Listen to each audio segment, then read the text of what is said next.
প্রকৃত স্বাদ, কোরআনের প্রকৃত রং এই বাংলাদেশকে রাঙিয়ে আমরা একটি ন্যায় ভিত্তিক, ইনসাফ ভিত্তিক শাসন ব্যবস্থা কায়েম করার জন্য আগামী দিনে যদি রক্ত দিতে হয়, ফাঁসির মধ্যে যেতে হয়, আমরা কি রাজি আছি?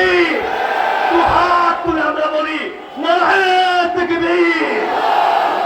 বাংলাদেশ জামাত ইসলামী লাকসাম পৌরসভা উপজেলা সর্বত্রের নেতা কর্মী ভাইদেরকে আন্তরিক মোবারকবাদ জানিয়ে আগামী দিনে নতুন বাংলাদেশ গড়ার লক্ষ্যে ডক্টর সৈয়দ সরওয়ার সিদ্দিকীর ভাইয়ের নেতৃত্বে বাংলায় লাকসাম মনোরগঞ্জকে এগিয়ে নেওয়ার আহ্বান জানিয়ে বাংলাদেশ জামাত ইসলামীকে কোরআনের পক্ষে কাজ করার সুযোগ দেয় সেই আহ্বান লাকসামবাসীকে জানিয়ে আমি আমার আলোচনা শেষ করছি।